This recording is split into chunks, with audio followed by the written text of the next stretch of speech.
നിലമ്പൂരിലെ പഴയ ഗാന്ധിയനും കോൺഗ്രസ് നേതാവുമായ ഷൗക്കത്ത് അലിയുടെ മകൻ PV അൻവർ കളത്തിൽ ഇറങ്ങുകയാണ്. PV അൻവറിനെയാണ് UDF ആദ്യത്തെ സ്ഥാനാർത്ഥിയായി പ്രഖ്യാപിച്ചത്. PV അൻവറാണ് UDFന്റെ ആദ്യ സ്ഥാനാർത്ഥി.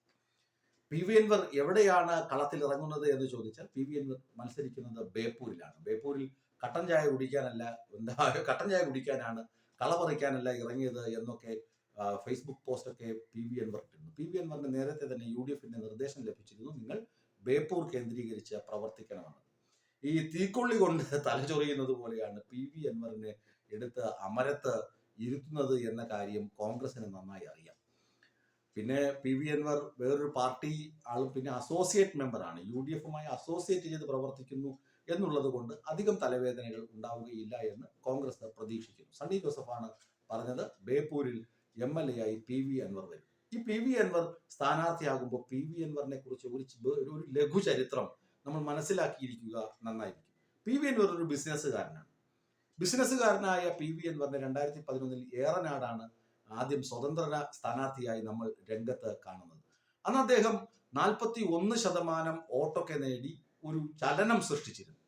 അതോടുകൂടി ഇടതുമുന്നണിക്ക് അദ്ദേഹത്തോടൊരു പ്രിയം തോന്നി. അന്നും ഈ ഏറനാടും അദ്ദേഹത്തിന് അത്രയും വോട്ട് ലഭിക്കാൻ കാരണം ഇടതുമുന്നണിയുടെ, പ്രത്യേകിച്ച് CPMന്റെ ഒത്താശയോടുകൂടിയാണ്. അന്ന് CPMന് വേണ്ടി ഔദ്യോഗികമായി മത്സരിച്ച അഷ്റഫ് 3ാം സ്ഥാനത്തേക്ക് പിന്തള്ളപ്പെട്ട കാര്യമൊക്കെ നമുക്ക് കൃത്യമായി അറിയാവുന്നതാണ്. അങ്ങനെ PV അൻവർ ഇടതുമുന്നണിയുടെ ഇഷ്ടക്കാരനാവുകയും പിന്നീട് നിലമ്പൂർ കോട്ടയുടെ കാവൽക്കാരനായി മാറുകയും ചെയ്തു. പിണറായിയുടെ വലങ്കൈയായി മാറി. മുഖ്യമന്ത്രി പിണറായി വിജയന്റെ വലങ്കൈയായിരുന്നു PV അൻവർ. PV അൻവർ പറയുന്നതിന് എതിർവാക്കോ മറുവാക്കോ ഇല്ലാത്ത സാഹചര്യം കേരള രാഷ്ട്രീയത്തിൽ ഉണ്ടായിരുന്നു എന്നതിന് യാതൊരു തർക്കവുമില്ല. നിയമസഭാ സമ്മേളനത്തിൽ പങ്കെടുക്കാതെ പോലും ആഫ്രിക്കയിൽ വജ്രവും സ്വർണവും ഒക്കെ കള്ളക്കടത്തിലൂടെ ബിസിനസ് നടത്തുന്ന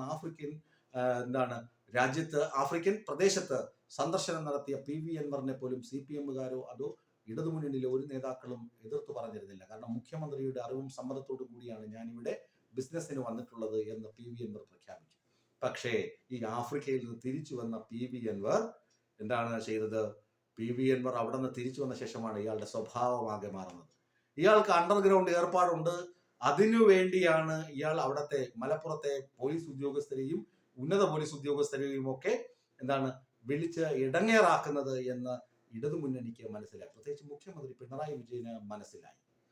ഇല്ലീഗൽ ബിസിനസ്സിന് സർക്കാർ കൂട്ടുനിൽക്കുന്നില്ല, സർക്കാർ ഒത്താശ ചെയ്യുന്നില്ല എന്ന ഒരു ചിന്ത PV അൻവറിനും ഉണ്ടായതോടുകൂടി PV അൻവർ ഇടതുമുന്നണിയുമായി ഇടഞ്ഞു തുടങ്ങി. ആദ്യം മലപ്പുറം DCP, പിന്നെ MR അജിത് കുമാർ, അതിനുശേഷം മുഖ്യമന്ത്രിയുടെ ഓഫീസിലുള്ള P ശശി, പിന്നീട് മുഖ്യമന്ത്രിയുടെ മരുമകൻ PA മുഹമ്മദ് റിയാസ്. ഇങ്ങനെ ഇവർക്കൊക്കെ എതിരെ നിരന്തരം ആരോപണം ഉന്നയിച്ചു. അപ്പോൾ ഇദ്ദേഹം PV അൻവർ കരുതി എന്നെ UDF താരം നൽകി സ്വീകരിക്കുമെന്ന്. ഇതിനിടയിൽ ഈ മുഖ്യമന്ത്രിയുമായി അടുത്ത ബന്ധമുണ്ടായിരുന്ന സമയത്ത് നിയമസഭയിൽ വെച്ച് VD സതീശൻ 150 കോടി രൂപയുടെ അഴിമതി നടത്തിയെന്ന ഒരു ആരോപണം ഉന്നയിച്ച് സതീശനെ പിണക്കിയിരുത്തിയിരിക്കുകയാണ്. എന്നാൽ UDFന്റെ പിന്തുണയോടുകൂടി മുഖ്യമന്ത്രിക്കെതിരെയും പിണറായിസത്തിനെതിരെയും മരുമോനിസത്തിനെതിരെയും വാചാലനായ PV അൻവറിനെ ഇവര് ഒരുപാട് പിന്തുണച്ചു, ഒളിഞ്ഞും തെളിഞ്ഞു. പക്ഷെ മുന്നണി പ്രവേശം മാത്രം കൊടുത്തില്ല. ഒടുവിൽ പാർട്ടിയിൽ MLA സ്ഥാനമൊക്കെ രാജിവെച്ച നിലമ്പൂരിൽ ഒരു ഉപതെരഞ്ഞെടുപ്പ് വന്നപ്പോൾ അവിടെ UDFന് വേണ്ടി കളത്തിലിറങ്ങും, അല്ലെങ്കിൽ UDFനെ തന്റെ പ്രിയപ്പെട്ട ആളുകളെ സ്ഥാനാർത്ഥിയാക്കി നിർത്തുമെന്നൊക്കെ PV അൻവർ വാദിച്ചെങ്കിലും VD സതീശൻ അതിൽ കൂട്ടാക്കിയില്ല. കാരണം VD സതീശൻ PV അൻവറിനെ അത്ര കണ്ട് വിശ്വസിച്ചിരുന്നില്ല എന്നതാണ് വാസ്തവം. അവിടെ ആര്യാടൻ ഷൗക്കത്ത് മത്സരിക്കാൻ ഇറങ്ങിയപ്പോൾ PV അൻവർ VD സതീശനെതിരെ രംഗത്ത് വന്നു. VD സതീശനുള്ള UDFിലേക്ക് ഇല്ല എന്നൊക്കെ പറഞ്ഞു. എന്നിട്ട് ലേലുവല്ലു എന്ന് പറഞ്ഞ് പരസ്യമായി മാപ്പ് പറഞ്ഞ് നടന്ന PV അൻവറിനെയും നമുക്ക് അറിയാം. ഇനി ബേപ്പൂരിലേക്കാണ് പോകുന്നത്.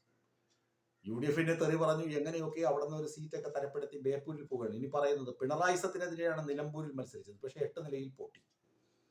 വോട്ടൊക്കെ പിടിച്ചില്ലെന്നല്ല, 19,000 വോട്ടെല്ലാം പിടിച്ചു. അതൊക്കെ വാസ്തവം തന്നെയാണ്. ബേപ്പൂരിൽ പോവുകയാണ്. ബേപ്പൂരിൽ സുൽത്താന് സ്വാഗതം എന്നൊക്കെ പറഞ്ഞവിടെ ഫ്ലക്സ് ഒക്കെ അടിച്ചു വെച്ചു. എന്നിട്ട് ഇയാൾ നടത്തിയ ബാക്കി കൊള്ളരുതായ്മകളുണ്ട്, നിയമലംഘനങ്ങളൊക്കെ ഉണ്ട്. CPMകാർ കണ്ണടച്ചു കൊടുത്ത നിയമലംഘനങ്ങളൊക്കെ ഉണ്ട്. കക്കാടംപുഴയിലെ വാട്ടർ തീം പാർക്കും അതുപോലത്തെ തടയണയും ഒക്കെ ഭയങ്കര വിവാദമായ കാര്യങ്ങളാണ്.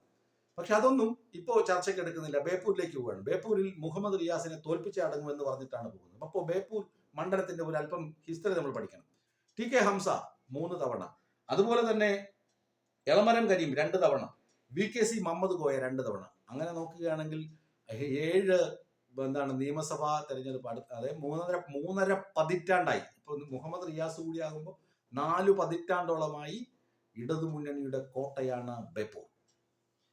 4 പതിറ്റാണ്ടായി ഇടതുമുന്നണിയുടെ കോട്ടയായ ബേപ്പൂരിലാണ് PV അൻവർ പോയി മരുമോനിസത്തിന് അന്ത്യം കുറിക്കുമെന്ന് വീരസ്യം മുഴക്കുന്നത്. അതിന് UDF തുണയായി എടുക്കുന്നത് 2019-ലും 2024-ലും നടന്ന പാർലമെന്റ് ഇലക്ഷനിൽ UDFന് നേരിയ ഭൂരിപക്ഷം, ഒരു തവണ 10,000-ലധികം വോട്ട്, 10,423 വോട്ടും, മറ്റൊരു തവണ അതായത് 2024 19,561 വോട്ടും ഇടതുമുന്നണിയേക്കാൾ കൂടുതൽ ഈ ബേപ്പൂർ നിയോജക മണ്ഡലത്തിൽ നിന്ന് UDFന് അധികം ലഭിച്ചിട്ടുണ്ട് പാർലമെന്റ് തെരഞ്ഞെടുപ്പിൽ.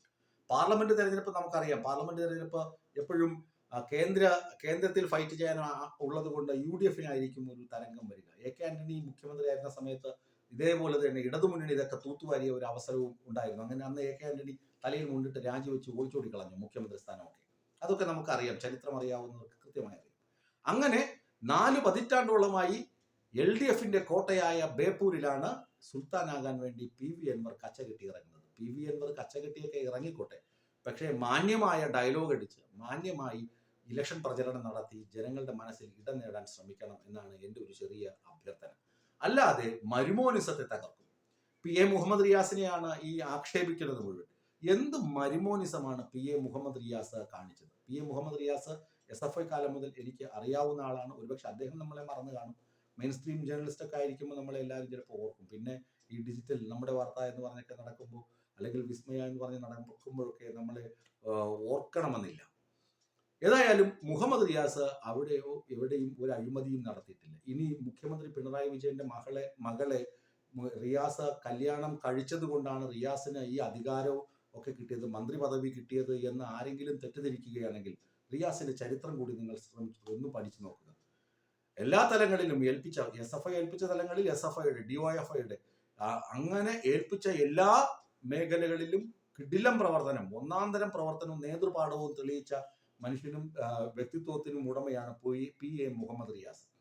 അങ്ങനെയുള്ള ഒരു വ്യക്തി കേരളത്തിന്റെ അധികാര സ്ഥാനത്ത് വരും, മന്ത്രിസ്ഥാനത്ത് വരുമെന്നൊക്കെ എല്ലാവർക്കും അറിയാവുന്നതാണ്.